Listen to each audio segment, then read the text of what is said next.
Welcome everybody. My first guitar YouTube video. That's this today. Not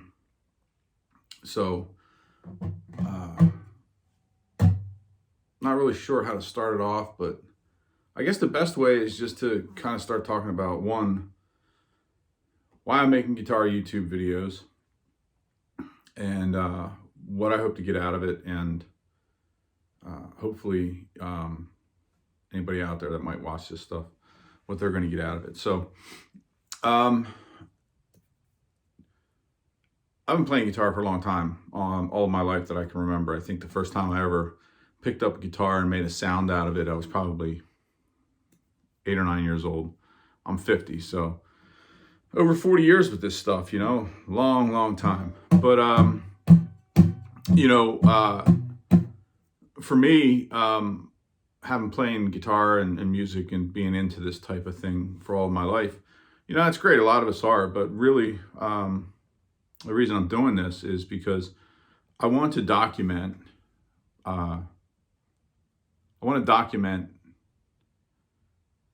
Music and guitars and how it's been a part of my life and all of these things, and how it started and where it came from, and what had inspired me to learn, and the history of my experience with it now for my family and the future generations,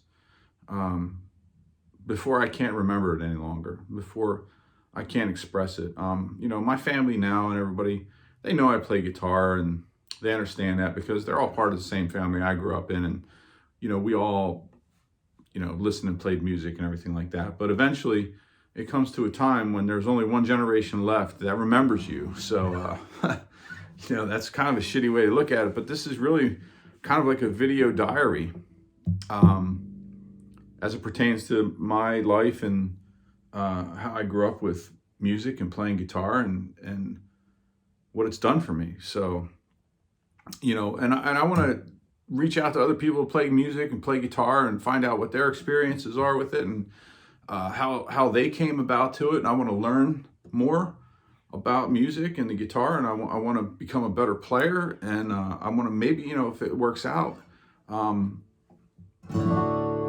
be more involved with the music community around me. This internet format that we have now is incredible. So that's really the gist of it, what I'm doing. Another thing is like I look at the things that I like to see, and like what I'm watching on YouTube or on the internet, and the things that I'm attracted to. And yeah, I'm a gear junkie, and I love music gear, and I like to tinker with stuff, all that stuff. And if I was to pan this camera around the room, you'd see a dozen or so guitars, and another half a dozen amplifiers, and all kinds of recording stuff, and microphones, and pedal boards and wires and all that stuff. I love it, man. And picks. Oh, dude, that's the cool thing about guitars, right? Yeah, stick's a little fucking crooked there. That's better. There we go. So anyways, that's the cool thing, but what I'm most attracted to, and what I find myself watching the most on the internet, is videos where people are telling a story, about either how they started playing guitar, or a story about a guitar they just got, or an amplifier they just found online somewhere at a garage sale, or how they came up with a really cool chord progression for something that they're recording, and like the sound that they're milking out of their guitar. That's the stuff I really like to watch. So even if it's just like a 10-minute like little blurb, I mean, like if somebody's going into that, that's way better than the whole like how to hook up your OCD to your pedal board and running it through your your digital delay, and what positioning in the effects loop should your distortion be. I mean, that's cool, and I like that stuff. Definitely, it's informative, man, but like nothing is really more cool than watching somebody just sit there and strum on their guitar for a little bit and come up with a cool like sound, and it's just like, whoa, that's cool. I like that. So that's another thing too, because I don't know anybody that doesn't play music, that doesn't sit around in their bedroom or with their buddies in their living room at night, because I do it, and just noodle and record stuff like, oh, that's cool, I like that, I want to want to keep that so I can put that away somewhere and listen to it later. So I do that. But those are the things that I find that turn me on about music. So, what about music for me? How did I get into this? Where did this all come from? How did I get started in all this and this mania, right? So, my family, right? My dad, he was a guitar player. My uncle, his brother, my Uncle Pat, he was a guitar player. My cousin Sam, he's a fabulous musician. My other cousin Donald, another one, same way.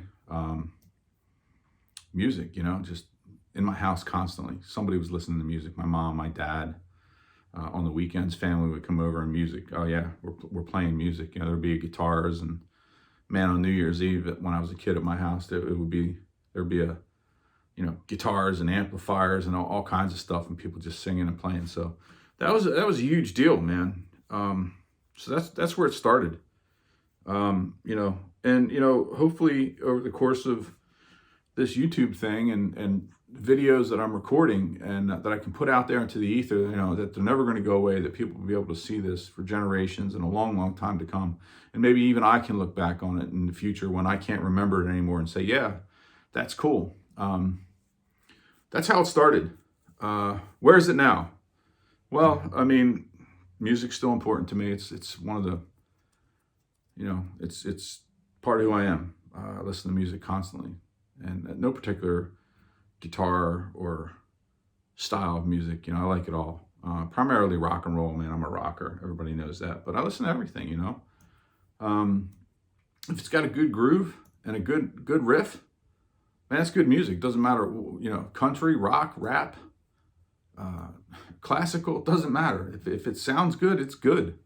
And, I realize as a guitar player, and, most of you guys probably feel the same way, that guys like us or people like us, we listen to music differently than people those cats that don't play music at all, that don't play an instrument, who are not musically inclined outside of like, oh, that's a cool song on the radio, the latest pop or whatever. There's tons of people that, that don't have the same, they don't look at music the same way.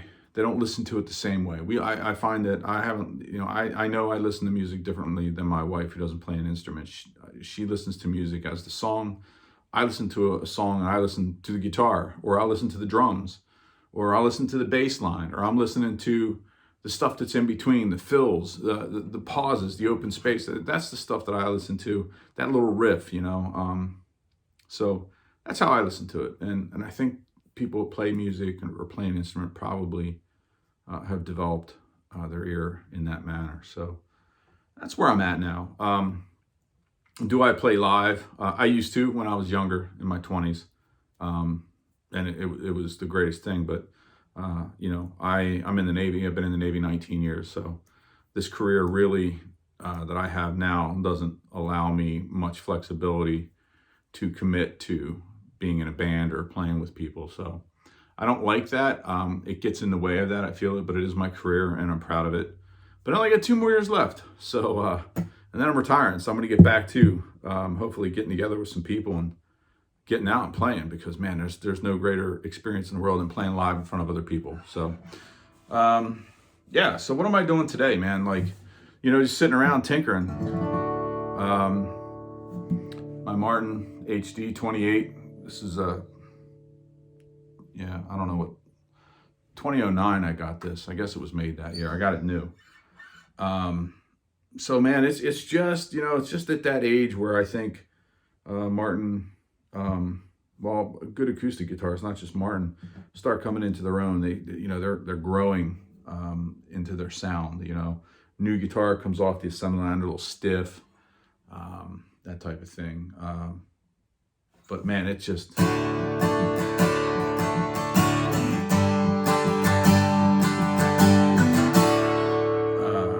Dude, it's killer. It's getting better as it gets older. I got a bunch of guitars, man, maybe a dozen or so, but 3-4 acoustics. I got a D18 that I just got not too long ago, and that's a beautiful guitar. I mean, it's different than a D28 or an HD28 by a lot, but it has different character. But this, of all the guitars that I have right now, this is the one that I've had the longest. I got this in 2009. And believe me, when I bought it, I really wasn't that fond of it. Um, just like any professional grade guitar that you might buy at the store, man. I mean, the fucking action was high. The neck had too much relief for my liking. The nut wasn't cut right.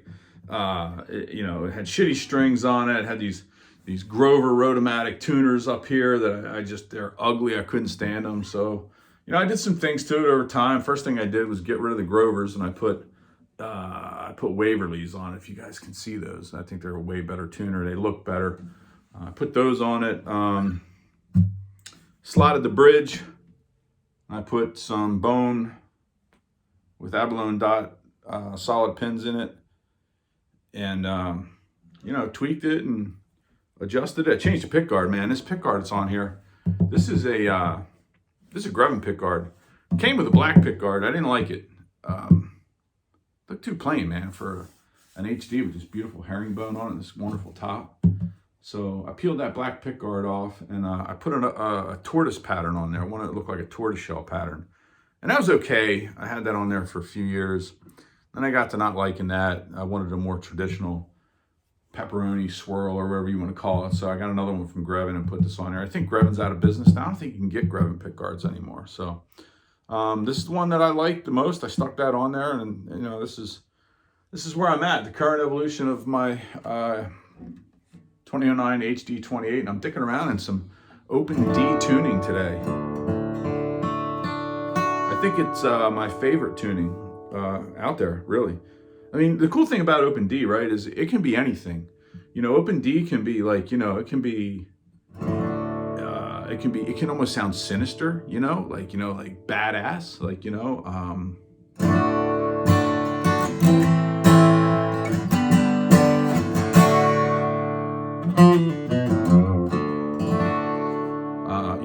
or it can, open D can be, it can be lonely and sorrowful. It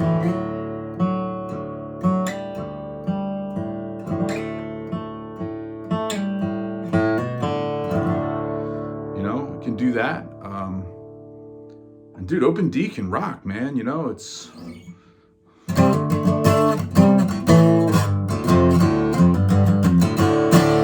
a little sound guard, and I screwed that up, but open D's a badass tuning, man. It can do anything. I love it. So that's what I'm messing around with today. Yeah, man, it's cool. And as far as this guitar is concerned, man, I mean, dude, it's it's coming to its own. Like I said, when I bought it, it was real tight and it sounded boxy, and man, the top wasn't even that nice, like this thing was stark white when I bought this. I mean, it was like almost as white as the binding right here, and I was like, I didn't know what to do with it. And I was just reading around online and stuff, and some guys are like, UV light will age your top, and this is 12, 13 years ago, before like the whole, like commercially aging guitars was like had taken off, and I didn't want to age the guitar by any means. I didn't, I'm not a fan of like this relicking.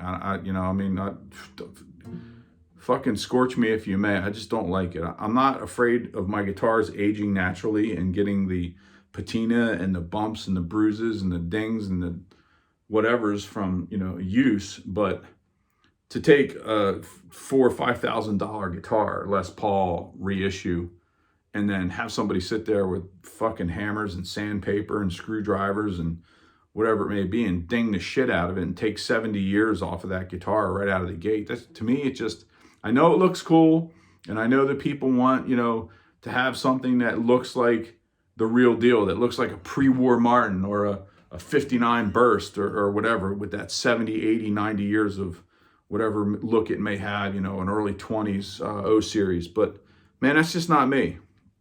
Let it do its own thing. But for this, I just couldn't stand the stark white. It was just too white. It didn't look right, And I had gotten to the guitar. I had gotten to where I liked it to play, and it sounds great and everything like that. And I felt good about it. And I knew it was a keeper. But man, the top was too white. So I got me a 25 watt fluorescent bulb, and I put this thing in a Hercules stand, and I hung that bulb in front of it on a little makeshift jury rig stand for 3 months, day in, day out, 24 hours a day. And it darkened the top. I mean, not as much as you think it would have for that amount of time, but I didn't want to do anything super high wattage because I was afraid like it would get hot and mess up the finish or get it something screwed up. So 25 watts I thought was good. It was fluorescent, just one of those little aquarium UV black lights. But over the last 12, 13 years, this thing has really started to get nice. It's getting a good look to it. So, but the sound is improving a lot.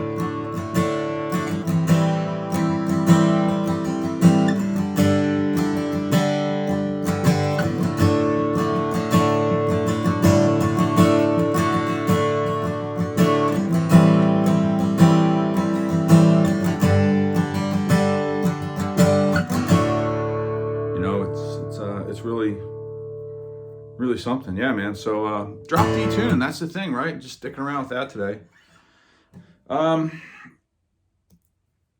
Not much else, got some things that, I'm kind of working on, man. It really sucks is I had a Tascam, like little DR40 that I would set up anytime that I would come up with new ideas.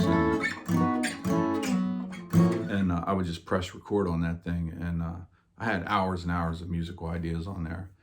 And I lost it. I left it in a hotel while I was traveling. And I didn't realize it until I went to look for it. And figured out that I left it in a hotel room in Europe or the Middle East or something. So anyways, that stinks because there was hours and hours and years of stuff that I had come up with. And this is another way to put my stuff and my thoughts and my ideas in a place where I can always get to it. I'm not a professional musician. I'm not a great guitarist. I consider 90% of the guitars players out there in the world better than me. And the other 10% just haven't picked up a guitar yet. So because I think the first thing as a guitarist for me is, I try to be humble because it's very rare that you come across somebody that plays guitar or an instrument that you can't learn something from, or they're doing something that you want to learn how to do, or you've been trying to do and just couldn't figure it out, or what it may be. So, I try to learn something in that format. And also, I'm me. I have my own way of playing, and no matter what I do, no matter what I try to copy, no matter what I try to emulate, my things come through, the way I do things come through, and there's no way I can stop it. And I've just learned to live with that. I don't know if that's just how everybody is. I mean, I know there's people out there they're very, very fluid in their styles, but my style seems to be infected with me. And I don't know if that's a good thing or a bad thing, but it is what it is. So that's where I'm at today. How I got here is not a one video thing. And, the ideas that I'm working on, the ideas that I have and the things that I'm hoping to get out of this channel, I mean, I think they're probably going to develop over time. I am traveling next week, so I will have a guitar with me, but I'll be deployed. The world's an interesting place right now, so yeah, man. But anyways, so yeah, lots of stories to tell, a lot of things to go into, man. Every guitar I own has a story. My earliest memories of playing guitar and learning things, there's stories there, and it involves family and friends and experiences and places. That's really the thing, man. Everybody always says, where were you when this happened? Or, what's your earliest memory of that? And like, I have all that here, and I want to get it out there. Because like I said, this is for my legacy, that my family can look back on, and when I can no longer express these things, that maybe I can look back on and at least understand it. Because we all end up in that spot where we're not able to, our minds go. So, and music, this is a lot, you know. I mean, I'm probably the last of the Mohicans in my family, you know. My daughter doesn't play music. I have a nephew that plays guitar, but he's 16 and he's nowhere near into it as I was when I was 16. When I was 16, guitar was my lifeblood. You know, if I wasn't playing guitar, I was asleep. So, so this may be it, you know, for me. You know, and plus, you know, I mean, I want to, I want, you know, God forbid something happens to me, I drop dead tomorrow. You know, I want to make sure that my wife can look around and see, you know, what I was doing, and that somebody doesn't come in and bamboozle her and buy, you know, a 50-watt plexi off of her for $250 with a cabinet. So, holy shit, can you imagine that, man? There's a story about that. You know, I'm going to tell you right now. Man, back, I want to say early 1990s, 1993, I came across a JCM 800, 50-watt head, and it was bone stock at a guitar store, and it had the vertical inputs on it. I remember that, and I had already had like an older Marshall 4x12 slant cab and had Celestians and greenbacks. And it was a great cabinet. And I never had anything to play through. I picked that up somewhere and I knew it was a good deal. I think I got that for like $300. And then, you know, I just walked into this guitar store one day and there's this JCM 800 and it's sitting on the floor with all this used gear and it had a price tag of $299 on it. This was about 1993, maybe 1992, yeah, somewhere around there. 92, 93, maybe 94, somewhere, anyways, early 90s.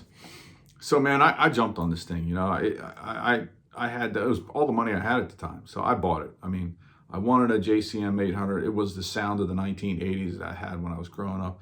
And this thing, it was awesome. I don't know why it was so cheap. I'm not really sure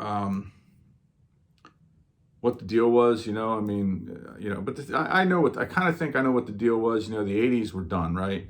You know, the grunge was in, and, you know, that whole thing was just not there. So I guess maybe somebody just wanted to get rid of their Marshall. Maybe they wanted to buy like a Supra or something like that, or a, you know, Fender Twin, who knows. So I snatched this thing up, and man, I had this thing for 3-4 years, and it sounded great. I had it retubed. Man, what a killer amplifier. And I loved it, but I came to a point where I needed money bad, and I needed it fast. And there was a dude that was a friend of my cousin's, and he was looking for an amp, and I had one for sale. And man, you guys are gonna kick me in the ass for this. I sold the head, JCM 800, and a 4x12 Marshall with 412s in it. I sold the whole rig for $250.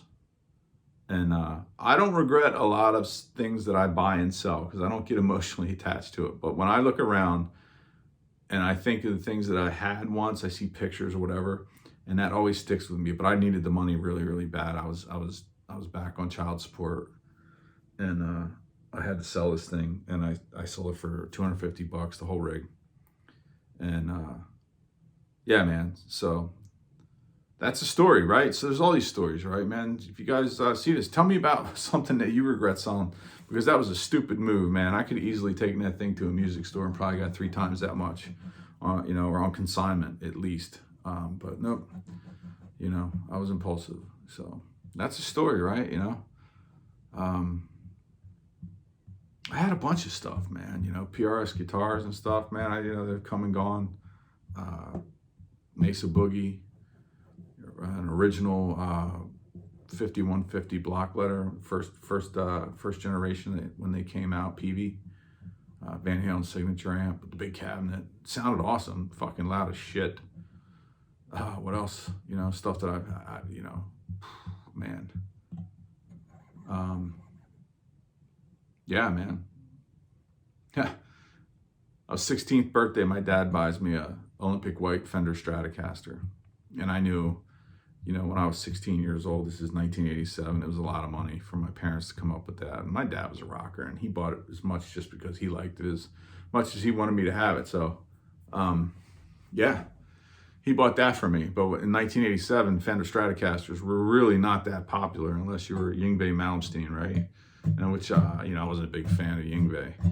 So I had that thing, and it was great. And the only sound that I could get out of it that I liked was kind of like a neck pickup Jimi Hendrix sound, which it did very well. And but man, it was noisy. That 60 cycle hum, those single coil pickups, and I didn't like the saddle the way it was, and I wanted a Floyd, and this thing wouldn't stay in tune, and all this stuff, man. You know what I did with that Fender Stratocaster that my dad bought me brand new in Olympic white?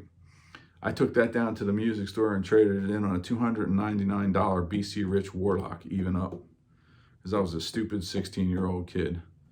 And I remember my dad just coming into my room one day, because he would come in and he'd want to jam on the guitar a little bit too and check it out. And I told him, the guitar he got me for my birthday, I don't even know what he paid for it in 1987, but it was a brand new Fender Strat. And that I had traded it even up for this $299 fucking piece of plywood shaped like a, something out of a horror film, a Rorschach ink blot, and I just remember looking on his face. He was mortified and pissed off. So yeah, man, lesson learned. So stories, dude, stories. So I know you guys have stories, and I know you have ideas and stuff, and I'm hoping to create like a little thing, exchange ideas, and exchange a little history about what had gotten people into music. And there's a story of why I have a Martin D28, why I have this. Another video. This one's starting to get kind of long, almost a half an hour. And I'm not looking to have like this fine production for a YouTube channel, and I don't want to make this into like where I'm editing and doing all this crazy stuff and lighting. I mean, it's just my iPhone. I'm sitting here in my, my little bedroom in my house that I turned into a guitar room, where I spend a lot of time when I'm not working or taking classes online or something like that. So, but yeah, it's just raw thoughts, man. That's how you get stuff out there. Like I said, most of the YouTube videos that I watch, the ones that I really, really like are not the how-tos and the tutorials of how to play this song or play that scale. It's just somebody sitting here just like this, man, talking about a guitar and the story behind it, and or the music that it inspires in them. Like today, man, I'm just all over this drop D tuning. I think it's my favorite tuning.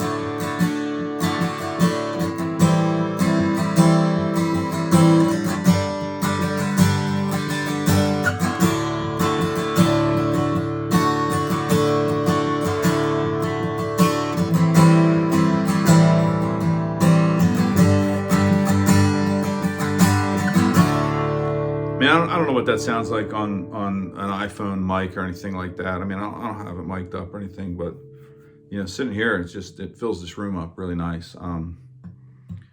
This guitar has really come into its own over the last 13 years that I've owned it, 12, 13 years. So it's in good shape, man. It's getting that look, right? The nitro is finally finished off gassing, nitro is sunk into the top.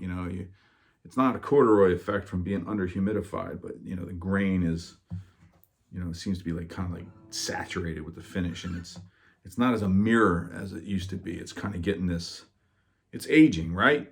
Aging is cool. Like I said, I'm fine with the guitar aging naturally, but I don't want that look out of the gate, because,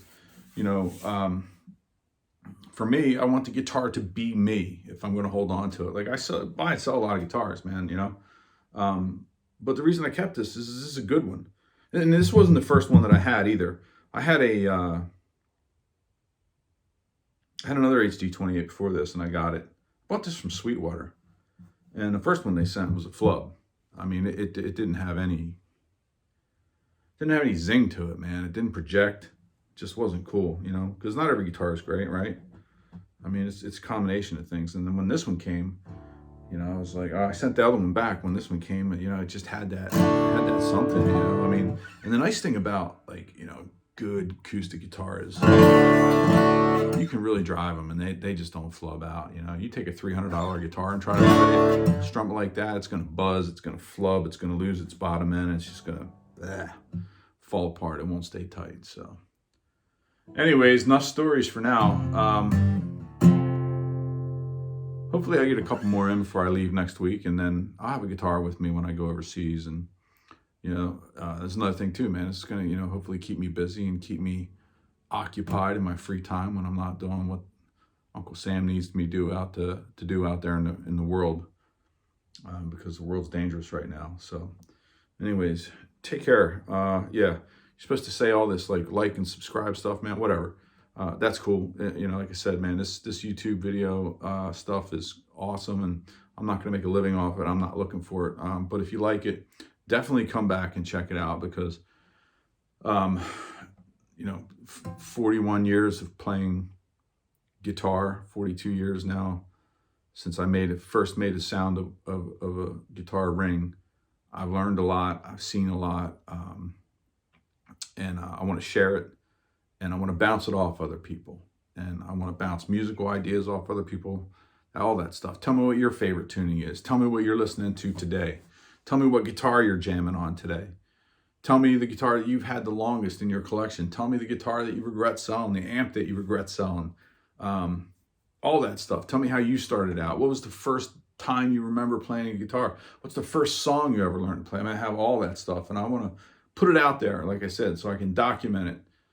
For the rest of my life, and for my family that come after me, so they can see and they can know where this mania of playing guitar and listening to music and all this stuff came from, and why it had become such a part of my life, because it is. And I'll leave you with this thought. For anybody who's watching this, if you have young kids, get them into playing music. I grew up in a kind of a lower middle class family. My parents didn't have a lot of money, and my dad was a blue collar guy. He was a machinist. My mom was a stay-at-home mom. She died when I was a teenager. I was 19 when she passed away, but she had been sick for almost half of my life at that point. Music was a sanctuary. The guitar was a sanctuary. Instead of lashing out and getting in trouble, which I easily could have, I would crawl into my bed of music and guitars and just drown myself in it. And I think it was one of the reasons that I was able to get through the horrible things that went on in my life as a young guy. So, and I honestly believe music helps people cope with normal stuff. So if you have a young kid, 2, 3, 4 years old, doesn't matter. Just get them exposed to an instrument. Because I'm going to tell you right now, if you have a toddler that's 2, 3, 4 years old, 5 years old, and you put a guitar on your lap, the first thing they're going to want to do is come over and do this. It fascinates children. It's built into us. We've been beating on drums and plucking gut strings for almost all of our 200,000 years of history. Music is in us. We're born with a rhythm. It beats in us. The first thing that we hear, the first sound we hear, is our mother's heartbeat. Music and rhythm is important, and it's good for a kid growing up. It can provide them that refuge, rather than going out and trying something that may kill them, get them addicted to it. So it's definitely a good thing. So, anyways. Enough of that, and I'm going to get back to this open D, man, because this has been a long video. It's longer than I thought it was, man, but dude, listen to that, man.